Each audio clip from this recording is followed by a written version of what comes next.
Čaute u ďalšieho videa. Aby som nerobil stále iba knižočky, tak urobíme teraz nejaký filmiček. Boli sme na Predatorovi, tak si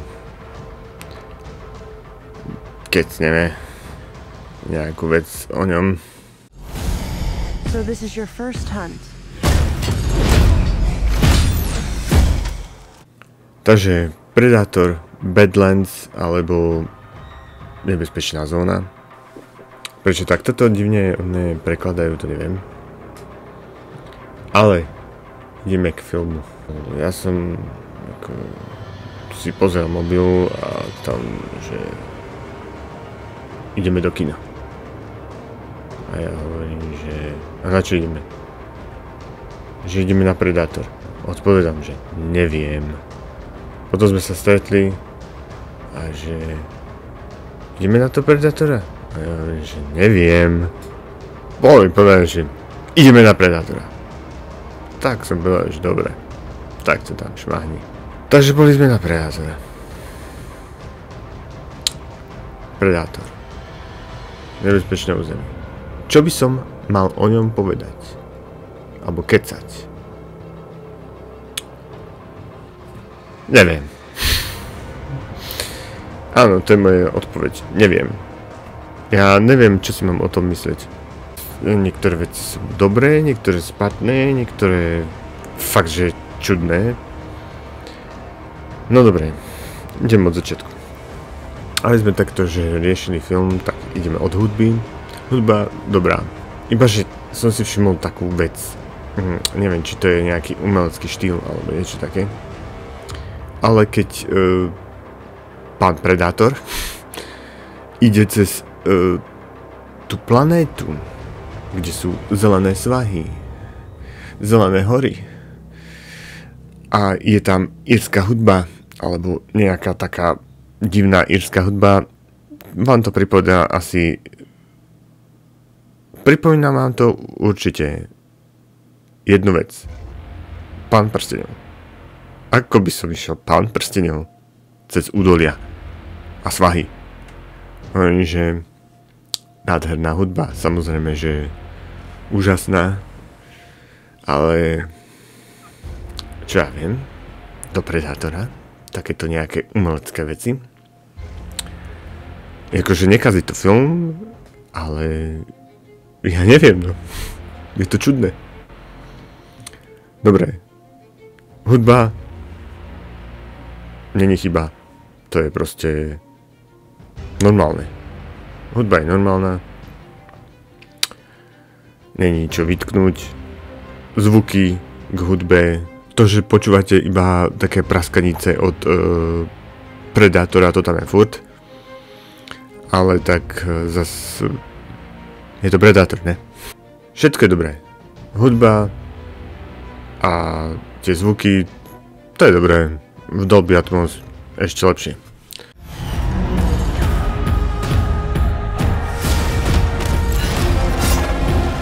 Here, you're not the predator.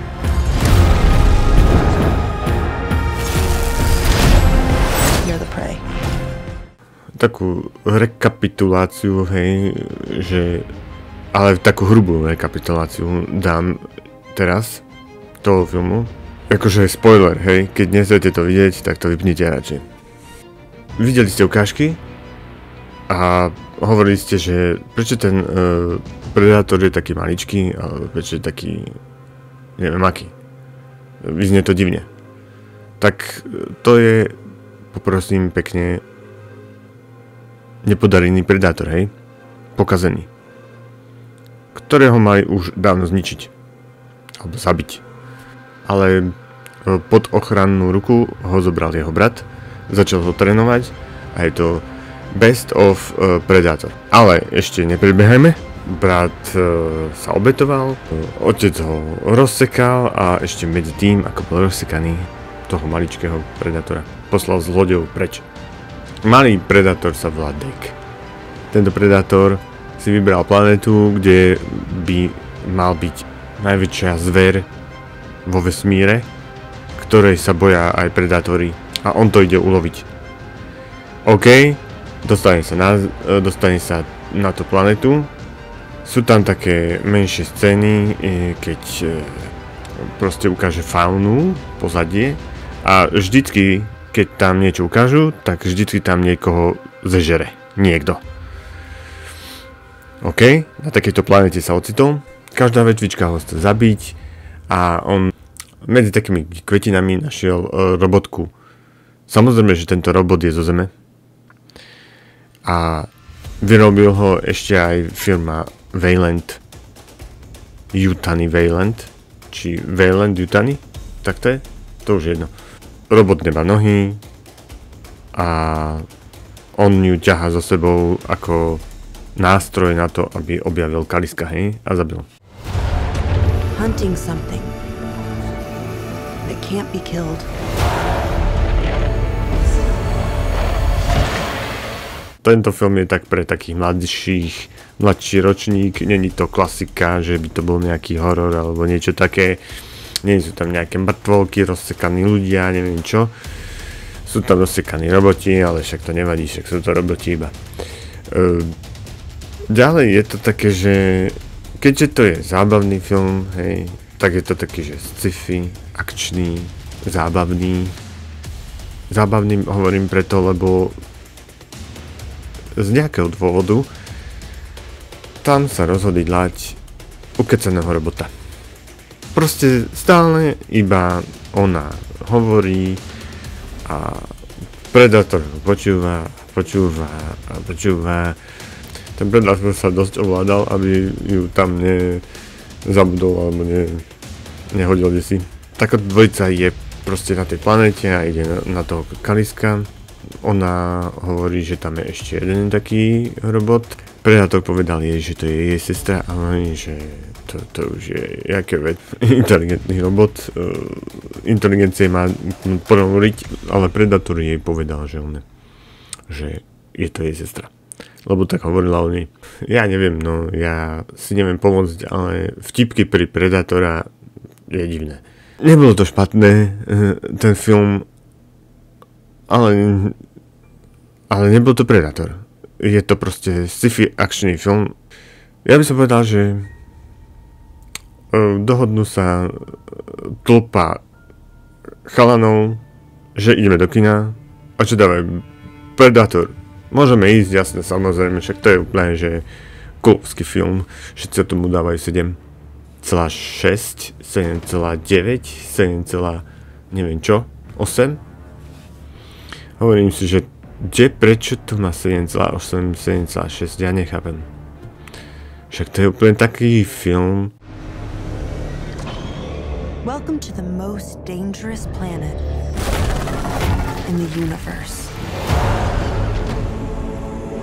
Where everything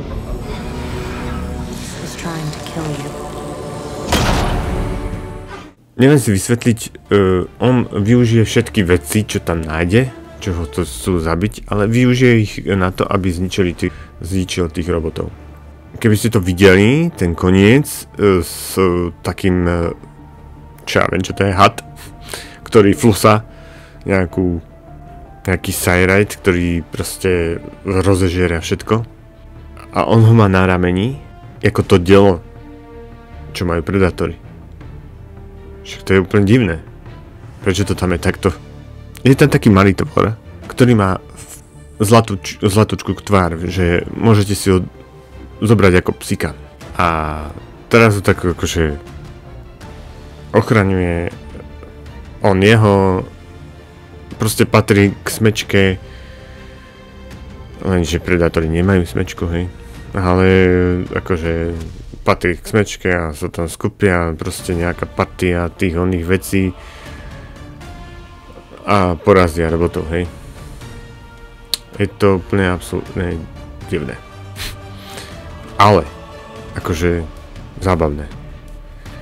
Ja by som povedal taký, že idem si pozrieť film, zabavím sa a potom si ho pozriem o 10 rokov neskôr, pretože nebudem vedieť, čo tam bolo. Asi takýto film to je. Ale potom sa zabavím znova, lebo však, aha, toto tam bolo, aké to je dobré, a potom si poviem, že na ďalších 10 rokov si poviem, akože nemusím to vidieť ďalej. Ale o 10 rokov si to zasa pozriem, keď to bude 30 ročne. Že, jaké filmy sme robili predtým? Čítal som medzi tým nejaké také, že recenzie, toto tam fakt bolo. Oni cez deň išli tou divočinou a všetko ho chcelo zabiť. Totálne, že všetko. Ale potom, že keď je večer, tak si sadnú k ohníku, hej, zapálenom ohni. To nepriláka nikoho. A oni si tam oddychujú, ležia, spia. To je divné. Cez deň ich tam všetko žere, ale v noci majú asi všetci voraz. To bol taký, akože... Áno, to tam bolo. A to som si všimol aj ja, ale potom som zabudol na to, že potom mi to nejako tak vyfúklo z hlavy, že v podstate však... No bo vyfúkne vám to z hlavy, pretože oni sa tam v podstate rozprávajú a ten dej ide tak akože... že spomienky a neviem čo a tak. Takže vám to tak, že splynie s tým príbehom a už sa k tomu nevrátite, že prečo tam zakladajú oheň, prečo tam proste nechápačka. Ale však to bude tam. Je to tak. Jakože všetci hovoria, že to je dobrý film. Ja poviem, že to je taký, že 7-0 film, 6-9, 6-9, 7... Ja neviem. Ja stále neviem, čo si mám... Ja neviem, ja neviem ohodnotiť tento film. Je to dobré? Áno. Je to zlé? Áno. Je to... vynikajúce? To neviem. Možno hudba. Tak čo... Čo to je? Ja neviem. Ja fakt neviem, čo neviem, proste končím, neviem, čaute.